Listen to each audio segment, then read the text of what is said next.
¿cómo están? Bienvenidos a Conciencia Inclusiva, el único programa sobre personas en situación de discapacidad de la televisión chilena. Y hoy en CNN Chile tenemos un tema para ustedes súper importante. Vamos a hablar de profesores en situación de discapacidad. Profesores que le hacen clase a niños con y sin discapacidades. ¿Qué ganamos en Chile con ellos en las salas de clases? Es lo que vamos a conversar hoy día. ¿Qué dificultades tienen también para poder integrarse a una vida profesional plena? Lo vamos a conversar hoy día y tenemos un panel para eso de lujo. Primero, quiero darle la bienvenida a Fernando Pacheco. Fernando, gracias por estar con nosotros. Muchas gracias a ti, Mónica. Él es profesor, hace clase en un colegio de niños sin discapacidad, es ciego, es profesor de matemáticas del Liceo Nacional de Maipú, exactamente. Nació con déficit visual y ya les vamos a contar cómo es esta historia de Fernando, que se ha especializado además en el tema de la educación. Así que muchas gracias por estar con nosotros, Fernando. Muy bien, pues muchas gracias a ustedes. También le damos la bienvenida a David Marmolejo. David es sordo, hace clases a niños con discapacidad que también son sordos en la Escuela Especial de Sordos Santiago Apóstol. Hace clases de todos los días de educación física, lengua 1, orientación tecnológica, taller de lenguas y señas chilenas para apoderados y profesionales. Y tenemos aquí a Paulina, que es la persona que nos va a ayudar a ser la intérprete para poder entender entonces a David y para que ustedes también puedan entenderlo a él. Gracias, David, por acompañarnos. Muchas gracias. Muchas gracias a ti. Le damos también la bienvenida a Lorena Ríos. Lorena, gracias por estar con nosotros. Lorena es experta en educación e integración, pero además es directora de la Escuela Especial de Sordos Santiago Apóstol. Es profesora además de educación diferencial, trastornos de audición y lenguaje y tiene un postítulo en psicopedagogía. Ha investigado muchísimo este tema, así que estamos muy contentos que nos acompañes hoy día. Gracias. Y finalmente le damos la bienvenida a Esteban Hernández. Esteban, muchas gracias por estar con nosotros. Muchas gracias. Además, alguien que hoy es constructor civil, que trabaja en Serviu, pero que nos interesa sobre todo por su pasado, porque él, y ahí le vamos a pedir entonces al director que nos muestre todo nuestro panel. Justamente Esteban es exalumno aquí de don Fernando Pacheco entre los años 2006 y 2009. ¿Cómo se portaba uno y otro? Después lo vamos a conversar. Ahí tenemos, bueno, ahí podremos saber un par de cosas, pero lo importante es que estuvieron juntos en la sala de clase y nos pueden contar de su experiencia. Y lo primero que quiero preguntarte es, Fernando, normalmente nosotros tratamos en Conciencia Inclusiva de ir explicando ciertas discapacidades, de explicarle a la gente cómo se produce y por qué se produce. Tú no naciste ciego, tú naciste con déficit visual. Exactamente. Y el año 2011 tú te quedas completamente ciego. Quiero que nos cuentas cómo es ese momento. Bueno, a ver, yo nací con déficit visual y hice toda mi enseñanza básica en una escuela de ciegos, donde aprendí por tener un remanente visual ambos sistemas, el sistema de lectoescritura Braille y el sistema de lectoescritura tinta, ¿no es cierto? Después no tuve inconveniente de la enseñanza media, en la cual la hice en el ex Liceo de Hombres número 10, actual Liceo Confederación Suiza, muy conocido por ahí por lo demás. Claro, para todos, sí. Y entré al Pedagógico de la Universidad de Chile en el año 1980, el cual termina siendo Universidad Metropolitana de Ciencia de la Educación, donde me titulo como profesor de matemática.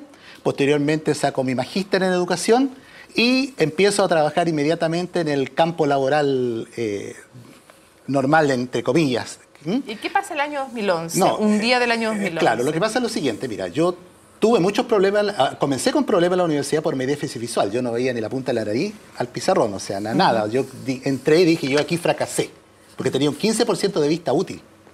Y bajo el 20% tengo entendido que tú ya eres ciego legalmente. Sí. Bueno, la cosa está en que por esas sincronías de la vida, en la calle, siempre cuento esta experiencia, veo un papel calco que corre por el viento, lo veo correr, y digo yo, aquí está la mía, voy a una librería, calco. Los jóvenes saben poco lo que es un papel calco, ¿eh? No sé si hay que explicarle o no, pero no importa. La verdad que ya, con la da lo impresora, mismo. Calco es un papel con tinta, ¿no es cierto?, donde tú escribes sobre eso y queda debajo ya, etcétera.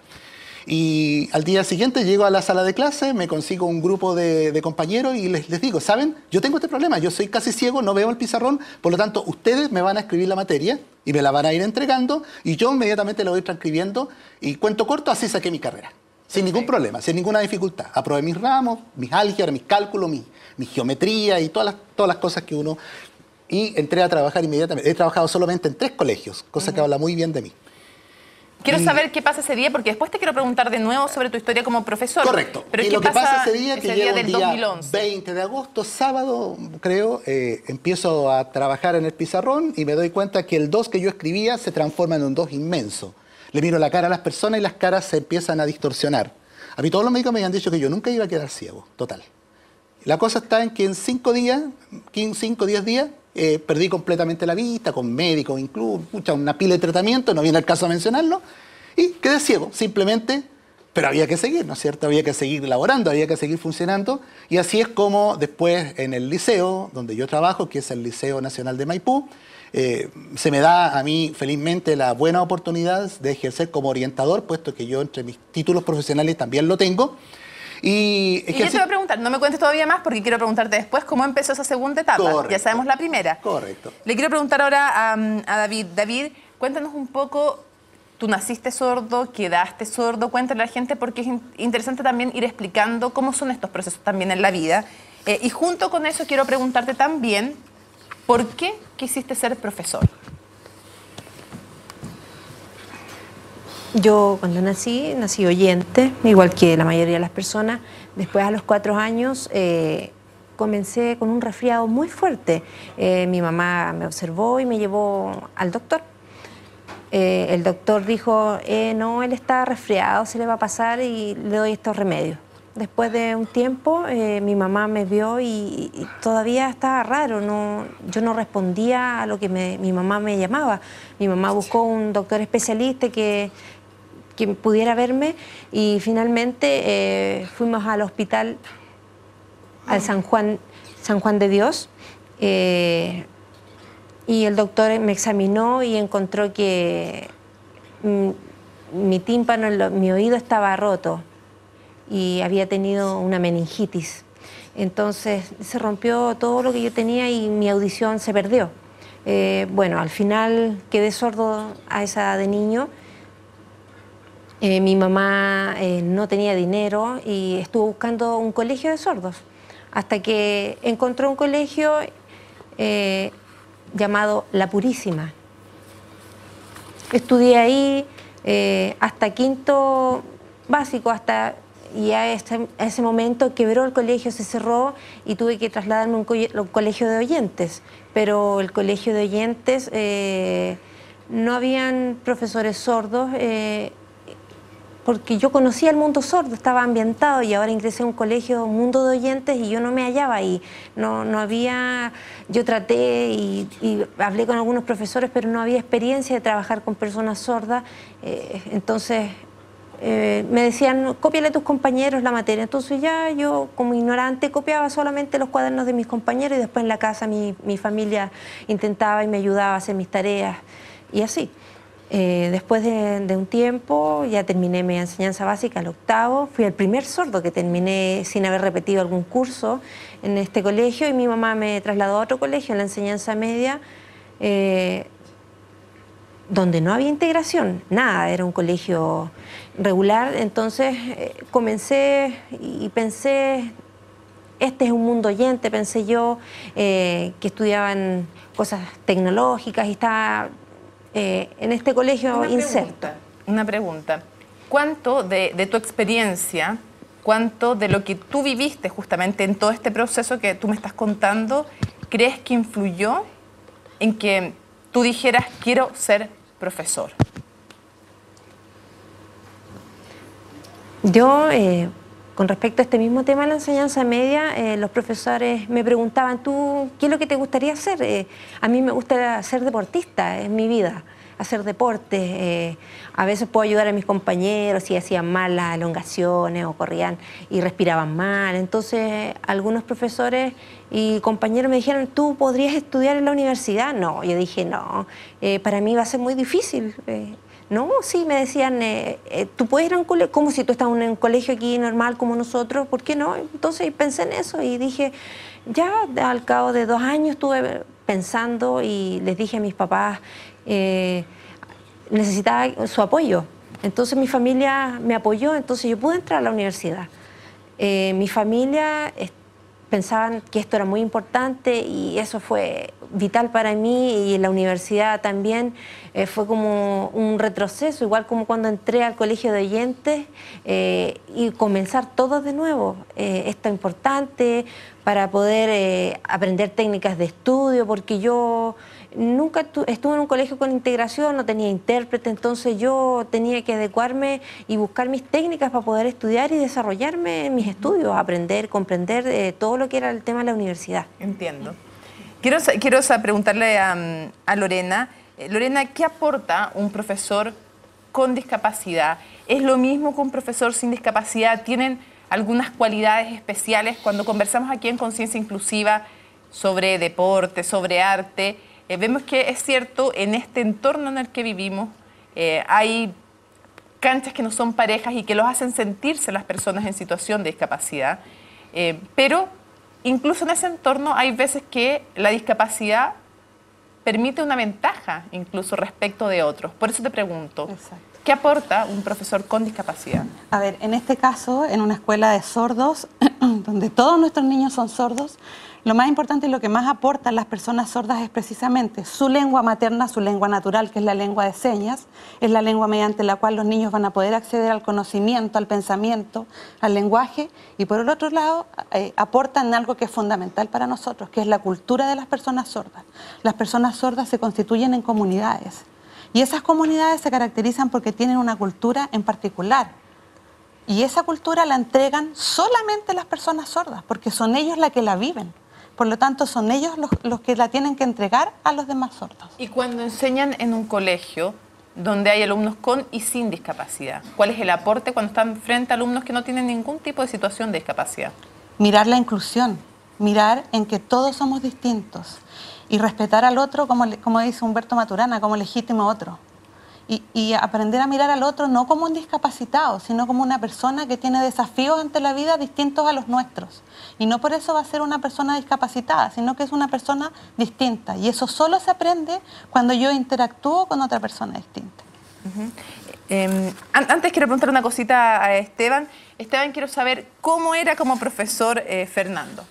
Bueno, Fernando como profesor, bueno, nuestra experiencia, cuando Fernando llega a hacernos clase a nosotros, el director en ningún momento nos dijo Fernando es su profesor y tiene discapacidad visual.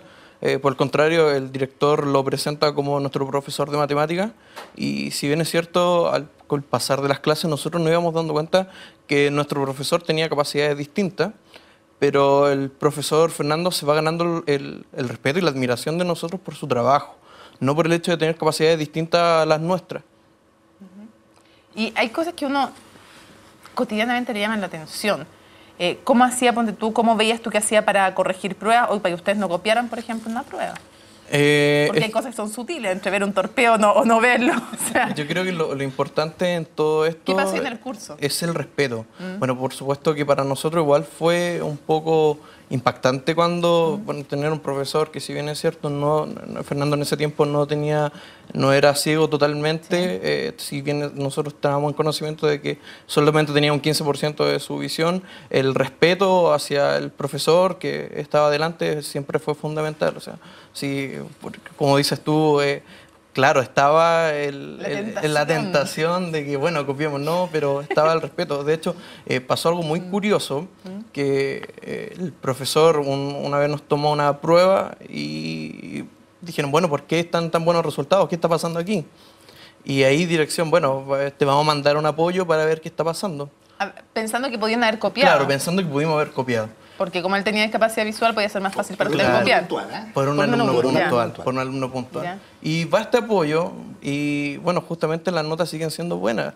Y ahí se demostraba que aquí lo que pasaba era el buen trabajo del profesor, la excelencia como profesor, porque el profesor Fernando, si bien es cierto, reconocido por nosotros como alumnos, también es reconocido por sus pares, por su trabajo, por su esfuerzo, por su dedicación.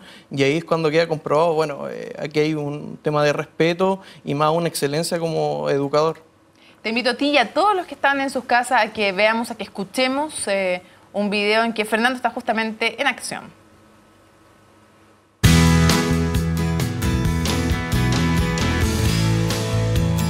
Soy profesor y orientador en el Liceo Nacional de Maipú, y A partir de este año, nuevamente, he comenzado a ejercer la docencia como profesor de matemática. Yo nací con una discapacidad visual, pero mi campo visual a mí me permitía desenvolverme bastante bien. Y los médicos a mí me decían que yo nunca iba a perder la vista, jamás. Pero el 20 de agosto del año 2011, estando haciendo mi clase yo de álgebra en el Liceo Nacional, donde yo trabajo actualmente, empiezo a notar una disminución, empiezo a escribir en el pizarrón y veo que todo estaba distorsionado. El 5 de septiembre, al prenderse la luz, ya no había luz, se perdió la vista.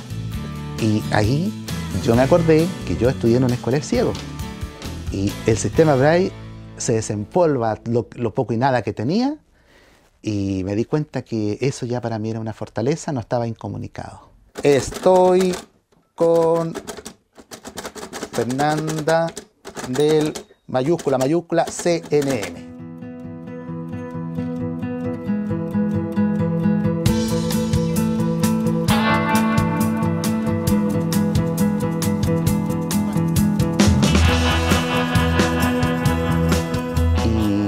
Te lo digo, en muy poco tiempo yo ya estaba capacitado para poder enfrentar el trabajo en mi liceo. Partido por 3. Cierra fracción. Hubo muchas cosas en el liceo en las cuales me costó a mí demostrarles que yo podía hacer. Y yo decía, pero ¿cómo? No puede ser, si yo puedo, yo soy capaz, yo ya estoy preparado. X cuadrado más 2x menos 3, partido todo eso por la raíz cuadrada de x menos 5, por darte un ejemplo. Y este año me dirigí al jefe técnico y le dije, mira, este año yo voy a hacer matemática y voy a hacer clase en tal curso, a tal hora y tal día. Y lo hice. Cuando yo hice mi primera clase después, fue como haber vuelto a un estado de coma. Volver a tomar el plumón, el volver a escribir en el pizarrón, el volver a enseñar, el volver a pedir la atención, escúcheme, estoy hablando y el sentir el retorno de los alumnos. El que tú hables a un alumno y tú le digas explíqueme esto y él te lo explica. Fue exactamente, literalmente, volver de un estado de coma, o sea, el sentirte bien. O sea, Fernando, para ti el tema no era quedar ciego como podría haber sido para mucha gente. Para ti abandonar una sala de clase era lo terrible. Claro, era lo terrible, puesto que yo me preparé para eso. Cuando yo estudié la enseñanza media, admiré mucho a una mujer, profesora de matemática y de física, a tal punto que yo la seguía cuando yo tenía horas libres, donde hacía clase ella para estar con ella, aprendiendo. Y por eso me gustaba mucho, y sin ver casi.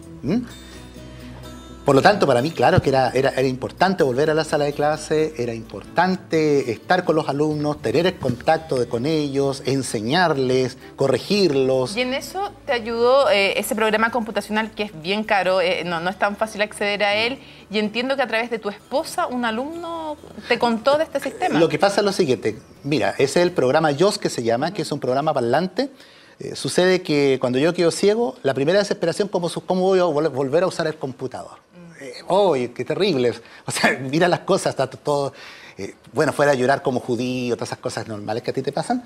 ¿Cómo voy a usar el computador? Entonces ella, en un momento determinado, mi mujer, a través de Facebook, empieza a contactar y un exalumno, cosa curiosa, era el que se fugaba todos los días del colegio, era el que yo sancionaba siempre, era el que siempre tenía conflicto, le dice, voy el sábado, llega a mi casa con el programa y dice, es suyo, ahí está. Es suyo. ¿Cómo lo consiguió? Mira, no entremos en esos detalles. No entremos en esos detalles. Ahora, el programa que aparece nadie escuchó eso. Claro. Aquí está todo con licencia y todo. No, absolutamente. Ahora, el programa que tú ves ahí, no, eso es un programa exclusivo para enseñar matemática que se traslapa con el JOS, que se llama Lambda, que es un programa que es hecho por la Unión Europea, ¿no es cierto?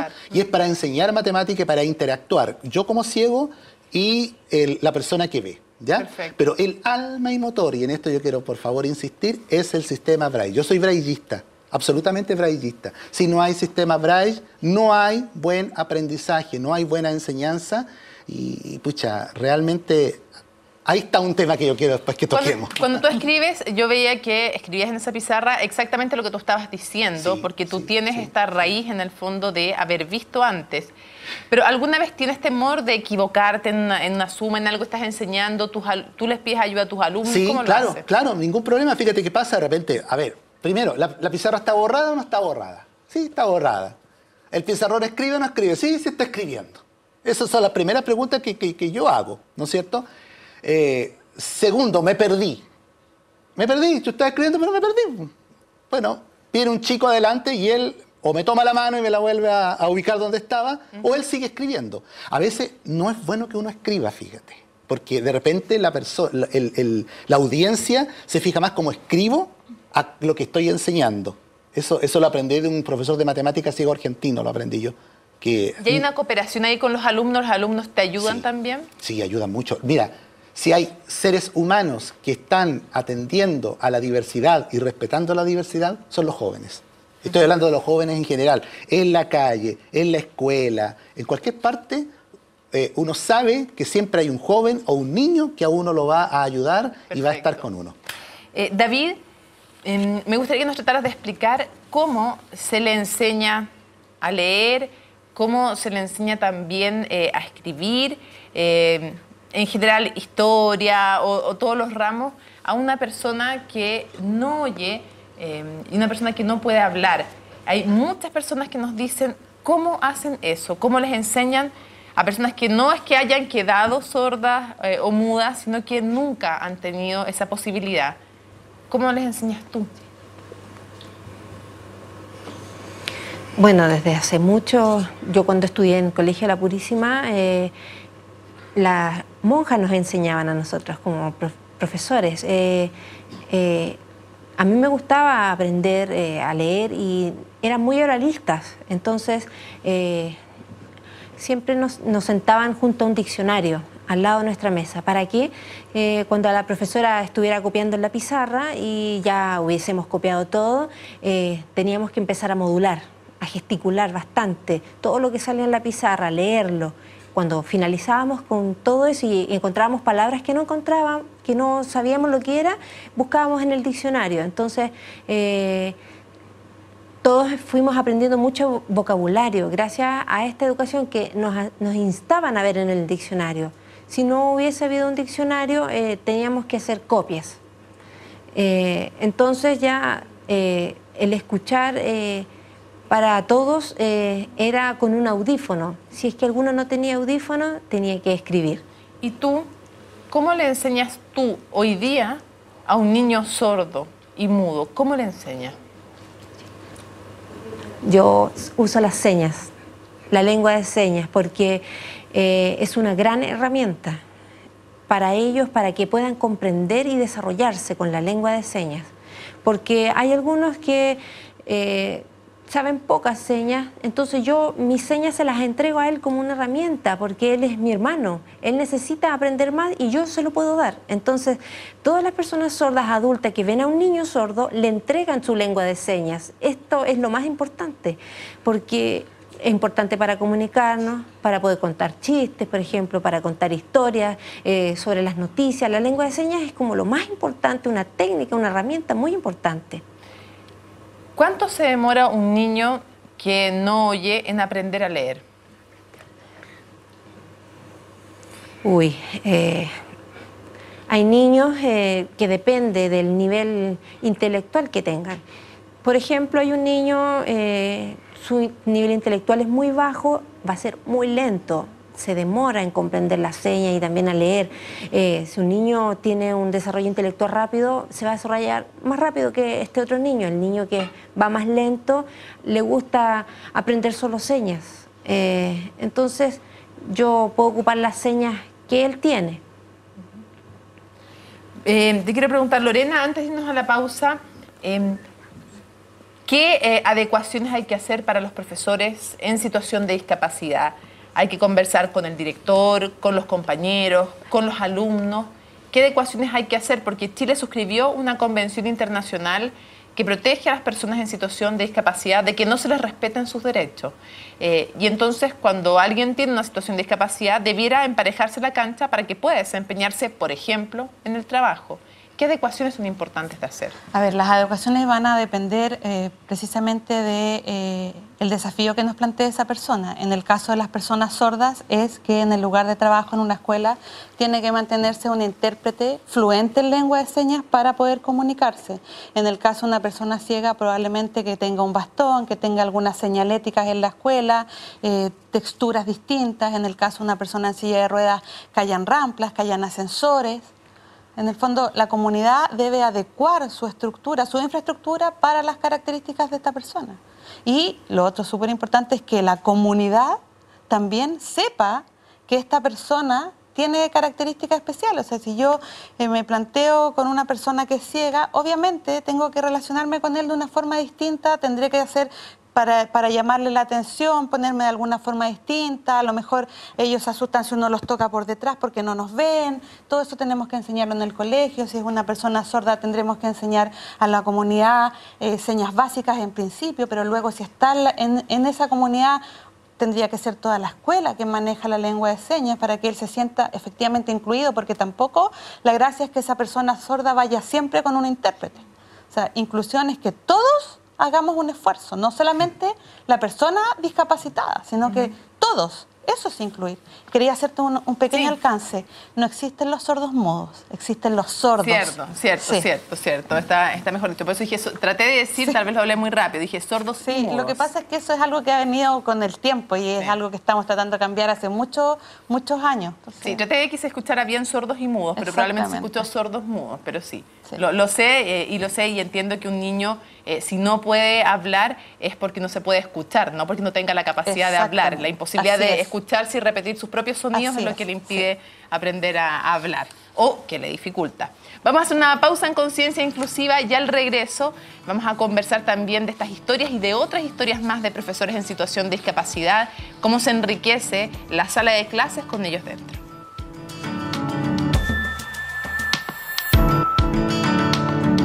Continuamos en Conciencia Inclusiva hoy día hablando de profesores en situación de discapacidad.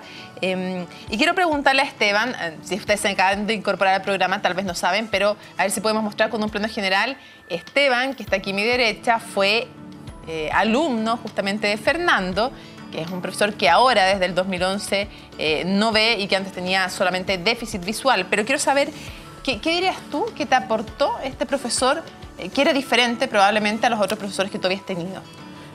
Bueno, yo creo que lo primero que nos aporta Fernando como profesor hacia nosotros es crear conciencia sobre esto de la inclusión de las personas, de saber que no existen personas discapacitadas, sino que personas con capacidades diferentes a nosotros y que de igual forma pueden lograr el mismo trabajo que puede hacer cualquier persona. Y en este caso, en el caso del profesor Fernando, realizar un trabajo de calidad, un trabajo de excelencia. Además, como persona, el profesor Fernando aportaba una calidad humana, no solamente en lo pedagógico, sino también en cómo el ser humano, cómo debemos empezar a relacionarnos, a tener el respeto como sociedad entre personas que son diferentes a nosotros. Y para que hablemos también y sinceremos un poco el debate, también empecemos a ver un lado, porque fue un aprender también de la discriminación para entender este tema. ¿Hubo rechazo en algunos compañeros o en algunos papás? ¿O al menos el temor de lo desconocido cuando supieron que el profesor no veía?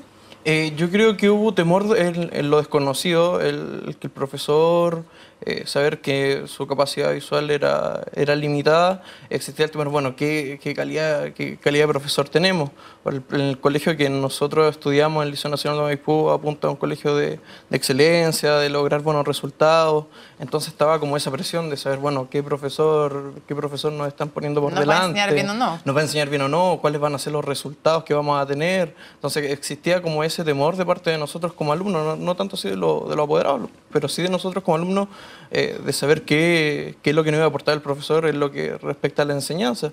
Pero justamente, aparte que teníamos el temor porque en nuestro curso era, si bien es cierto, el colegio es el mejor de la comuna, nosotros dentro de los cursos, por así decirlo, éramos el penúltimo de todo el liceo. Entonces más encima nos ponían a un profesor que en esos momentos estaba con la discapacidad, tenía ya su discapacidad visual y teníamos las dudas, bueno, y justamente lo que yo delante te decía, Mónica, el profesor no solo se ganó el respeto por su trabajo, más encima el profesor saca adelante un curso que podríamos decir no problema, pero sí un curso jodido. Y logrando resultados, recuerdo ese año en el CIMSE, todos se sorprendieron porque justamente este curso, que era penúltimo del colegio, pasa a ser el segundo mejor curso de la comuna. Entonces, toma, no solo del colegio, de la comuna. Claro, no solo del colegio, sino que de la comuna en lo que respecta a matemáticas. Entonces, ahí uno dice y crea conciencia, bueno, el que tengamos capacidades diferentes no quiere decir que no vaya a haber un trabajo de excelencia, porque en este caso el trabajo del profesor Fernando es un trabajo de hormiguita, de dedicación y más encima con resultados que son excelentes. Brevemente metemos un video para ver, Fernando, ¿lo sentiste como un orgullo cuando este curso pasa de ser el penúltimo en el CIMSE a ser... Aunque el CIMSE, más allá de que yo, no sé, en lo personal yo cuestiono ciertamente las pruebas y la prueba, tú tampoco creo que mira a los más inteligentes, ni con mucho, pero en fin, con todo eso, este avance... Los números dicen cosas, aunque no nos gusten. Y este avance, desde que este curso era del penúltimo del colegio a ser el segundo de la comuna, ¿cómo lo sentiste? Mira, Mónica, lo que pasa es esto, cuando tú trabajas bien la didáctica, cuando tú manejas los contenidos, cuando tú tienes dominio de tu materia, cuando tú tienes dominio de tu clase, vas a tener las variables, disciplina, las variables atención, todas esas variables las vas a tener lo más probable muy ganadas.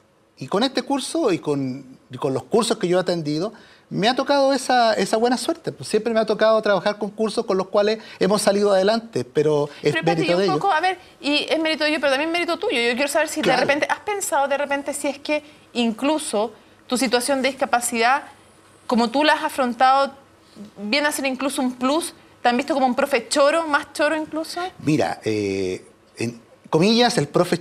Yo soy muy a la antigua. Uso mucho el concepto de que el profesor tiene que ser respetado por ser profesor. O sea, trato siempre de mantener la distancia que corresponde del profesor al alumno. Pero sin embargo, más que el profesor choro, yo creo que el profesor que se dedica a trabajar, el profesor que tiene ganas de trabajar, el profesor que tiene ganas de hacer clases. Claro, la vocación. Perfecto. Eso es lo importante. Perfecto. Y antes de ver este video, porque vamos a presentar a otro profesor, a Renato Villagra, ¿cómo te definirías justamente tú como, David, cómo te definirías tú como profesor? ¿Cuál es tu sello como profesor?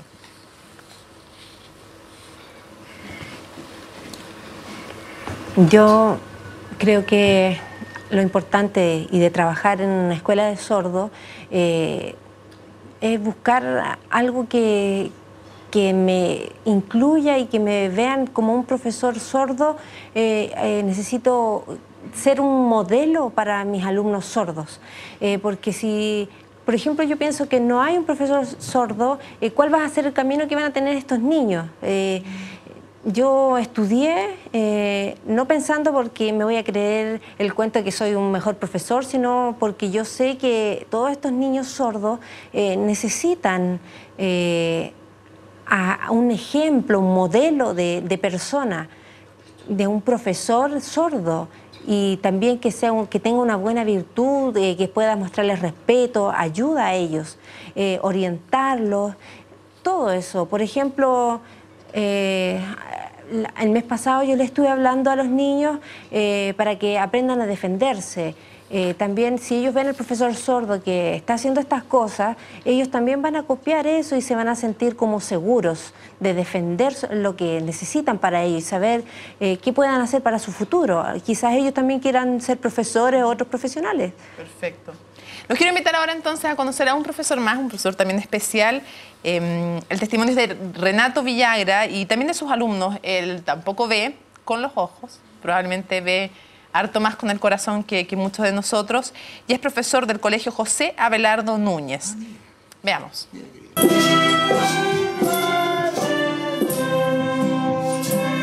Muy bien. Hace 4 años que tenemos, digamos, el taller instrumental, claro, y que tenemos como monitores a Renato Villagra y a Simón Aguilera, ambos con discapacidad visual.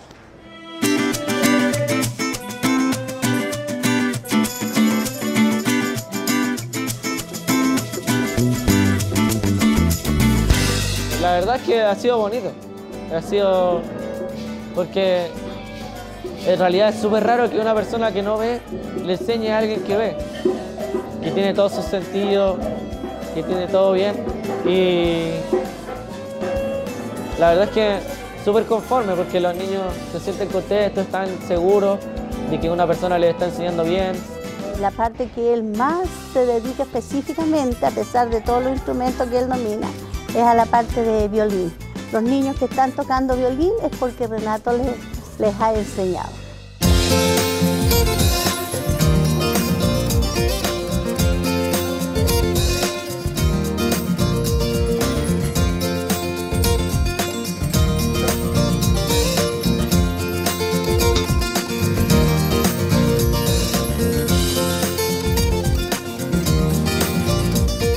Yo trato de ponerme en el lugar de ellos para poder entenderlos mejor. No solamente ser un simple profesor que les viene a hacer clase y a dar instrucciones. Nosotros los dejamos ser, porque también nos damos cuenta que ellos tienen algo adentro que sacar hacia afuera y algo que decirnos también. Súper buen profesor. O sea, más que profesor es un amigo para todos nosotros. Es que además de música aprendemos más sobre la vida, porque Renato igual es es como nuestra familia. Hay harto cariño. Principalmente creo que cuando uno hace las cosas con dedicación y con amor, que en el fondo todo te resulta.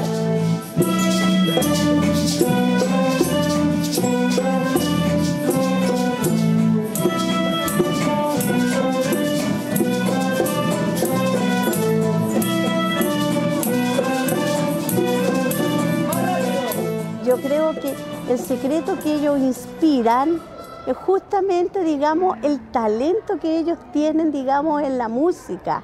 Me ha traído harta alegría el tocar violín.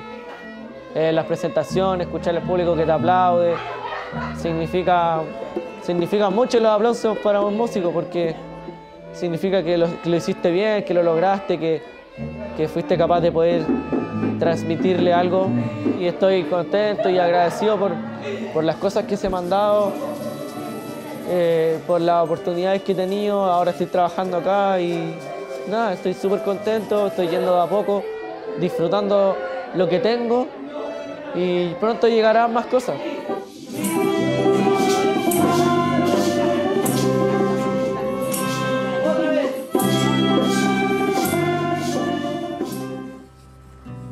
Ahí está un ejemplo también inspirador absolutamente que muestra que es posible.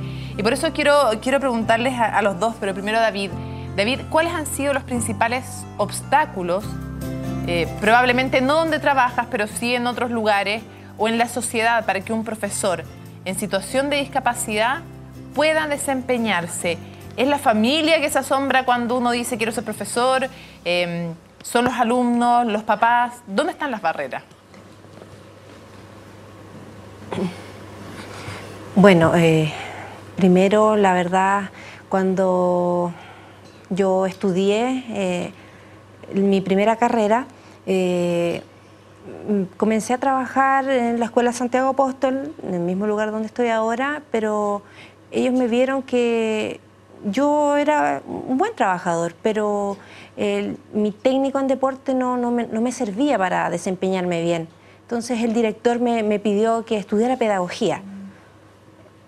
Yo acepté este desafío para seguir estudiando y aquí comencé con un cambio de mundo otra vez, donde yo ingresé a trabajar y afuera me veían y me decían, ¿quién es él? No, él es profesor de educación física, y miraban y decían que él hablaba solo con señas. Entonces parece que el profesor es sordo. Y después un día se me acercaron y preguntó mi papá por mí, ¿cómo está mi hijo sordo? No, él está haciendo clases con señas. La familia pensaba en que, y vieron que se podía, y mi hijo también quizás al ver a un modelo de otro profesor sordo, a lo mejor algunos padres piensan no, que mi hijo sordo no va a poder hacer nada, que es muy difícil, es complicado, las señas. Entonces hay un problema de que la familia y la sociedad no saben cuál es la cultura de las personas sordas. Entonces, nosotros tenemos una cultura propia y podemos desempeñarnos de distintas formas. La sociedad puede cambiar esa visión. Lo entiendo. Hablemos de la reforma educacional. Quiero saber, entre otras cosas, pero me gustaría que me dijeras, por ejemplo, ¿te gustaría que en esta reforma se abrieran más las puertas a profesores en situación de discapacidad? ¿Qué crees que va desde la ciudadanía? Ya le vamos a preguntar, por ejemplo, a Brenda, que es experta en el tema, pero desde la ciudadanía, ¿qué crees que faltaría para abrir más las puertas? La inclusión, el lado pedagógico de los profesores justamente en esta interacción entre el profesor con capacidad diferente con los alumnos, yo creo que es súper importante para generar conciencia, porque la sociedad actual chilena no está preparada, existen muchos estigmas, existe aún por lo mismo la discriminación, y necesitamos la inclusión de profesores, de alumnos, que exista más, reitero, interacción entre nosotros para justamente enriquecernos, de darnos cuenta que aquí somos todos iguales, que todos podemos realizar las diferentes tareas con excelencia. Eso es lo importante y lo que falta hoy en día en la sociedad chilena. Y por ende, en esta reforma educacional, una reforma, Lorena, que yo me atrevo a decirlo a título personal, me parece que todavía le queda grande el título de una reforma inclusiva. Puede ser que sea bastante inclusiva en el tema social, socioeconómico, pero no necesariamente en el de las capacidades diferentes. ¿Qué le falta a esta reforma desde el punto de vista de las personas en situación de discapacidad, sean alumnos o profesores? Porque el tema de los profesores en situación de discapacidad no se habla. Exacto. Yo creo que la reforma lo que más le falta es que haya una sociedad que esté preparada para incluir. No puede ser que nosotros incluyamos a niños con distintas discapacidades a un colegio donde el colegio no sabe qué hacer con esos niños. Se vulneran todos los derechos de nuestros niños porque hay que incluirlos. En el caso de los niños sordos, se les vulnera el derecho a comunicarse en su lengua. Eso es fundamental. O sea, está súper bien que haya una reforma, nadie lo discute, y está súper bien que se incluya. De hecho, hay especialistas sordos que dicen, en relación a los sordos, la mejor inclusión para las personas sordas es la segregación. Porque primero yo lo tengo que preparar en mi cultura, en su lengua, en lo que a él le corresponde, para después incluirlo.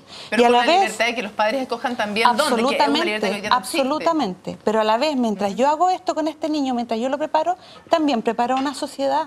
Y hay una sociedad entera que no está preparada para incluir. Y lo que se pretende es que siempre sea el discapacitado el que tenga que incluirse, el que tenga que adaptarse a esas comunidades donde van. Te oigo sentir, Fernando, ¿cuál es tu opinión sobre los proyectos de reforma? ¿Qué le falta desde el punto de vista del profesor y de los alumnos? Mira, qué lástima que los tiempos en televisión son tremendamente cortos y uno tiene que ser súper acotado. Es bastante difícil en este momento. A ver, cuando tú trabajas como persona discapacitada, si bien uno tiene la suerte de un trabajo, pero igual uno está sintiendo en la sociedad algo que yo escuché en este mismo programa hace 2 domingos atrás, la paleteada que te están haciendo por tenerte en el trabajo. Eso de repente tú... Y que siempre nosotros decimos que no es una paleteada, claro, que es un respeto de derecho. De una u otra manera tú vas sintiendo eso por la desconfianza de las personas adultas. Eso es lo primero. Segundo, siento que la reforma actual no está siendo inclusiva justamente con el tema de la discapacidad. Es verdad, Mónica, que no hay que formar guetos. O sea, coincido plenamente en que los colegios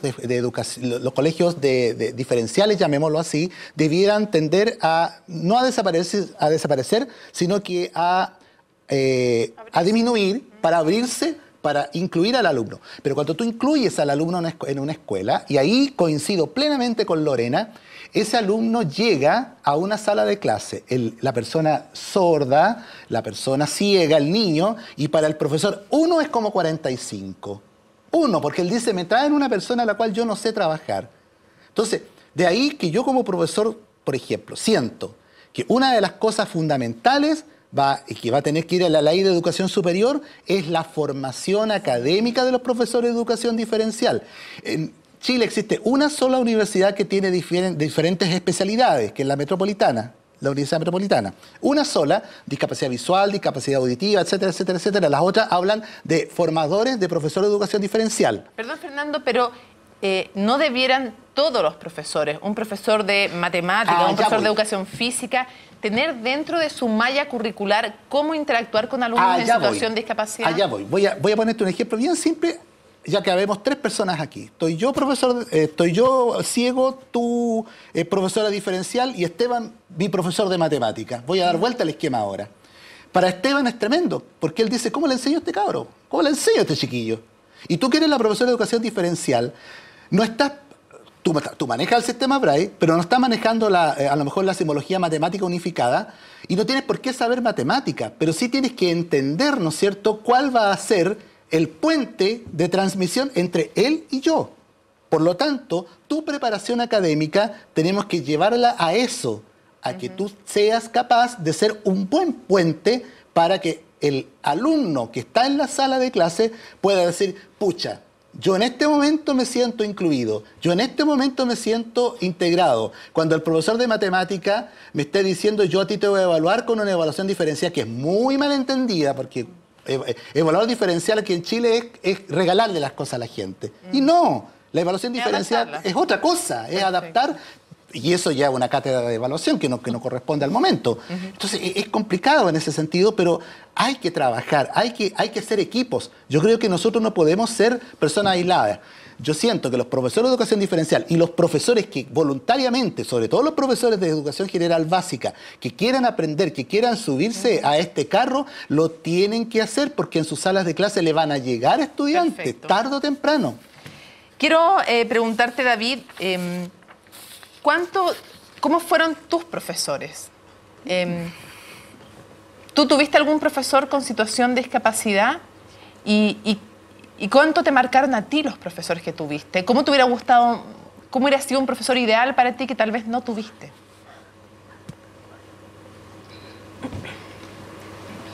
Yo,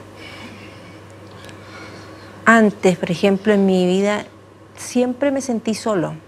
Siempre cuando iba a colegios normales, no habían sordos, pero me sentía con una diferencia de la calidad de haber pasado a un colegio de sordos, a un colegio normal, pero siempre mi familia me veía como un oyente.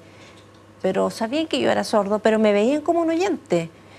Entonces yo estaba en el colegio con personas que podían normales y los profesores todos distintos a mí, y yo me sentía discriminado. Por ejemplo, el profesor de música me hizo una prueba de flauta. Y yo puse un mensaje y le dije, profesor, yo soy sordo, no puedo responder ninguna de estas cosas que usted me pide. Al final me puso un 2. Entonces yo me fui triste, no me fui triste, no, yo me fui feliz porque yo hice lo correcto. Porque ellos tenían que respetarme como sordo, pero yo pienso que, ¿qué pasa en el futuro? En la educación. Por ejemplo, la reforma educacional tiene algo importante, pero porque los sordos, por ejemplo, la comunidad podría desaparecer si es que la cultura, la comunidad, todo desaparece si se deja de tener estas escuelas.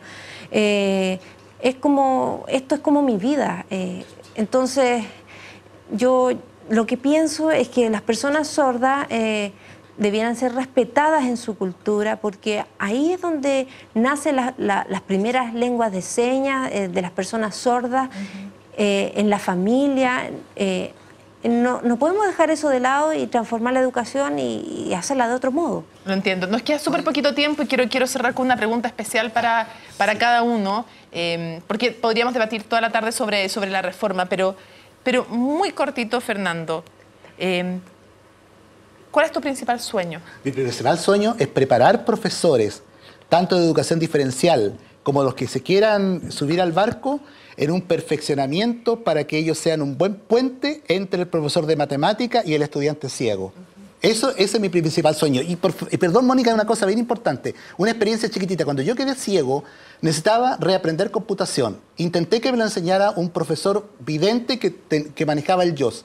Sin embargo, me costó. Cuando llegó un profesor ciego a mi casa a enseñarme a usar el computador, pude, porque él desde la ceguera yo pude entenderlo a él. Desde ¿Ya? su realidad. Ahora, mi sueño, lo vuelvo a reiterar, pasa por eso, porque yo quiero entregar, tengo un gran proyecto a las universidades para poder trabajar con los profesores fundamentalmente de educación diferencial y realmente hacer un trabajo como se hace en Argentina, como se hace en muchos países de Latinoamérica incluso existe una consultoría latinoamericana que se llama ULAC, donde los profesores pueden consultarnos a nosotros, porque yo pertenezco a esa organización, sobre metodologías para enseñar matemáticas. Falta que abran las puertas ahí. Brevemente, Lorena, también para ti, pregunta final. ¿Qué gana Chile cuando en sus salas de clase están estos profesores? Podríamos estar hablando todo el día. O sea, un país que incluye es un país rico en todos los ámbitos. Por lo tanto, hacerlo nos daría réditos, yo creo que son inimaginados. O sea, respetar a las otras personas con todas sus características, sus debilidades, sus fortalezas, a todos nos enriquece, a todos. ¿Cuánto de lo que tú eres, Esteban, se lo debes a Fernando? Haber tenido experiencia de un profesor con capacidades diferentes. Bueno, la conciencia, actualmente trabajando en el mismo Serviu, tenemos la conciencia de que el momento hoy en día en Chile de estar construyendo, ya sea vereda, ya sea paraderos, tenemos que crear la conciencia de incluir a todas las personas. Y en eso aportó mucho Fernando, en tener una mirada distinta, de preocuparnos más del otro, de incluirnos en todo sentido, en todo ámbito. En una sala de clases empiezan a hacer un Chile diferente años después. ¿Te gustaría que tu hijo tuviera un profesor como Fernando? Por supuesto que sí.